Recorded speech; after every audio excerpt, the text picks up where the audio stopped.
Hi friends. Part 1లో మనం plastic అంటే ఏంటి? అది ఎలా పుట్టింది? ఇంకా 7 రకాల ప్లాస్టిక్స్‌ని చూసాం. చూడలేదంటే లింక్ డిస్క్రిప్షన్‌లో ఉంది. ముందు అది చూడండి.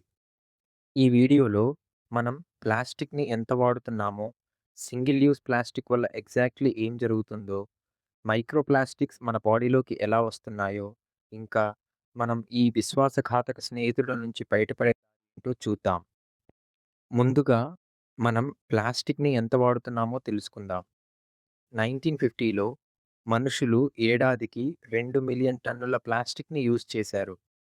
ఇప్పుడు అది 400,000,000 టన్నులు అయ్యింది. 70 ఏళ్లలో 200 రెట్లు పెరిగింది. ఇది అర్థం కాకపోతే ఈ విధంగా చూద్దాం. భూమి మీద ఉన్న ప్రతి మనిషికి ఏడాదికి 50 కేజీల ప్లాస్టిక్ అన్నమాట. ప్రతి నిమిషం ప్రపంచంలో 10,00,000 ప్లాస్టిక్ బాటిల్స్ కొనుగోలు అవుతున్నాయి. ఏడాదికి 5,000,000,000,000 ప్లాస్టిక్ బ్యాగ్స్ వాడతారు. అంటే సెకనుకి 1,60,000 బ్యాగ్స్ అన్నమాట.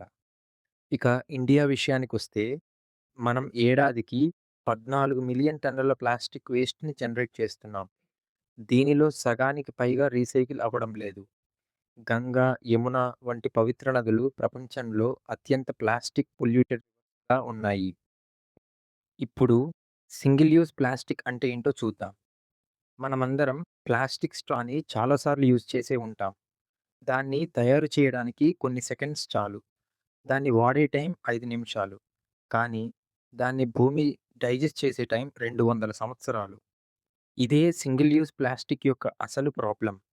మనం ఈరోజు వాడి పడేసిన ప్లాస్టిక్ మన తర్వాతి 5 తరాలు వరకు కూడా భూమి మీదే ఉంటుంది. ఇప్పుడు అసలు ప్లాస్టిక్ డీకంపోజ్ అవ్వడానికి ఎంత టైం పడుతుందో తెలుసుకుందాం. ప్లాస్టిక్ బ్యాగ్ 20 సంవత్సరాలు. కాఫీ కప్ లిడ్ 50 సంవత్సరాలు. ప్లాస్టిక్ స్ట్రా 200 సంవత్సరాలు. ప్లాస్టిక్ బాటిల్ 450 సంవత్సరాలు. థర్మాకోల్ ఎప్పటికీ కాదు. ఇవి రీసైకిల్ అవ్వవు. డీకంపోజ్ కూడా అవ్వవు. ఇవి చిన్న చిన్న పార్టికల్స్‌గా విరిగిపోతాయి. అవే ప్లాస్టిక్స్. మరి ఆ మైక్రో ప్లాస్టిక్స్ ఎలా ఫార్మ్ అవుతాయో చూద్దాం. సూర్యకిరణాల నుండి వచ్చే అల్ట్రా వయలెట్ రేడియేషన్‌కి ప్లాస్టిక్ కాన్స్టాంట్‌గా ఎక్స్‌పోజ్ అయినప్పుడు చిన్న చిన్న పార్టికల్స్‌గా బ్రేక్ డౌన్ అవుతాయి. వీటినే మైక్రో ప్లాస్టిక్స్ అంటారు. దాని యొక్క సైజ్ 5 మిల్లీమీటర్స్ కంటే చిన్నవి. కంటికి కనిపించవు. కానీ ప్రతి చోటా ఉంటాయి.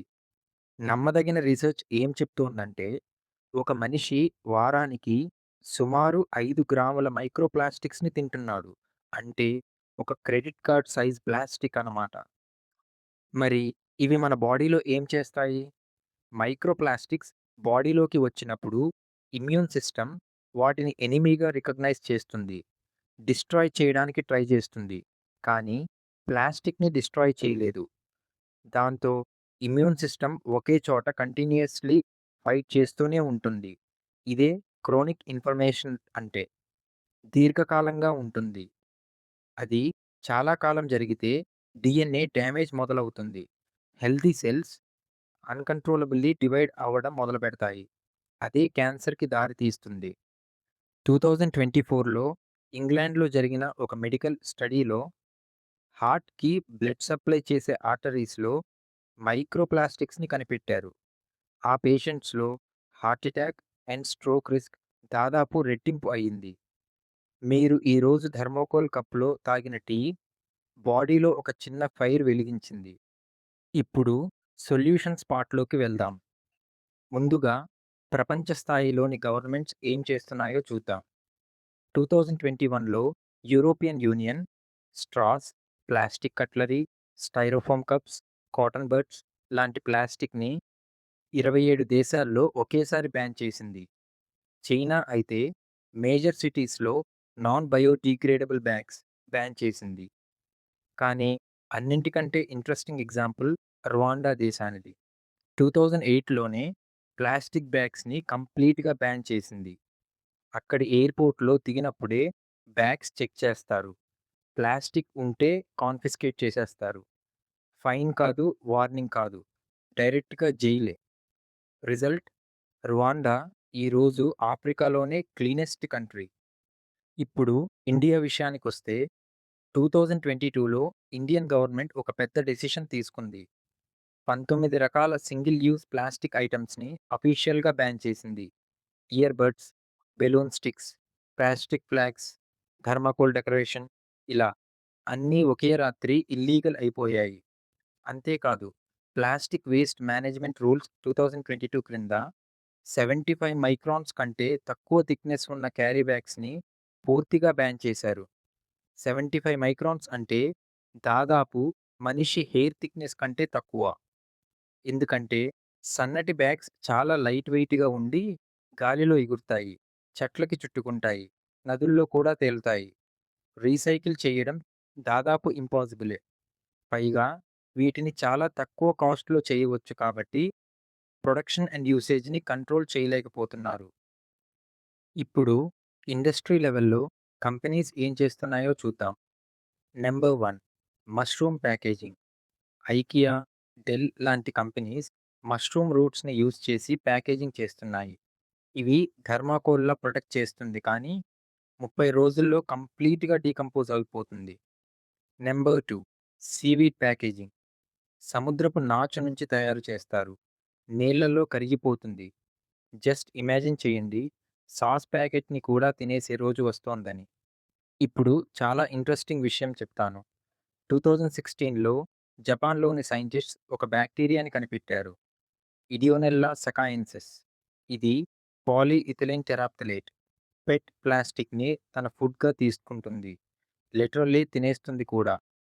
దీన్ని లార్జ్ స్కేల్‌కి తీసుకెళ్లే రీసెర్చ్ చాలా కంట్రీస్‌లో జరుగుతోంది. ఫ్యూచర్‌లో ప్లాస్టిక్ వేస్ట్‌ని బ్యాక్టీరియాతో క్లీన్ చేసే రోజు దూరంలో లేదు. కానీ చాలా కంపెనీస్ గ్రీన్ వాషింగ్ చేస్తున్నాయి. యాక్చువల్లీ చేంజ్ కాకుండా చేంజ్ అయినట్టు చూపిస్తున్నాయి.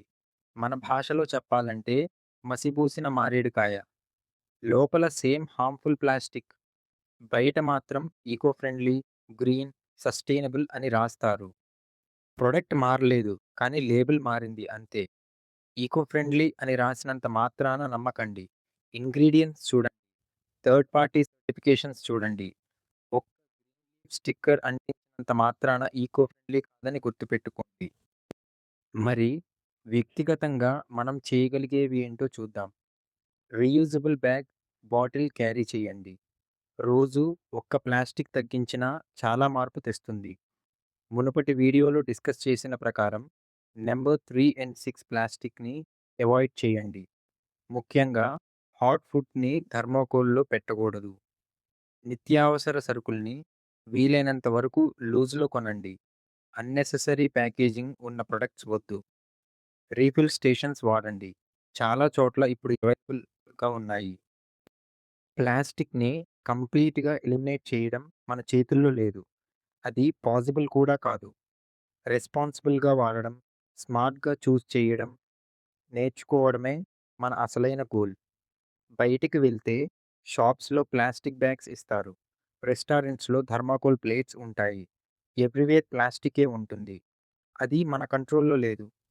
కానీ ఇంట్లో మాటేంటి? అది పూర్తిగా మన చాయిస్. రీయూజబుల్ బ్యాగ్ తీసుకెళ్తారా లేదా అనేది మన చాయిస్. స్టీల్ బాటిల్ వాడతారా లేదా అనేది మన చాయిస్. థర్మాకోల్ ప్లేట్స్‌ని అవాయిడ్ చేస్తారా లేదా అనేది మన చాయిస్. చేంజ్. గవర్నమెంట్ లాస్ చేయాలి. కంపెనీస్ మారాలి. కానీ వాళ్ళని ఫోర్స్ చేయగలిగేది ఒక్కటే. మనం మారడం. మళ్ళీ కలుద్దాం. అర్థం చేసుకుందాంలో.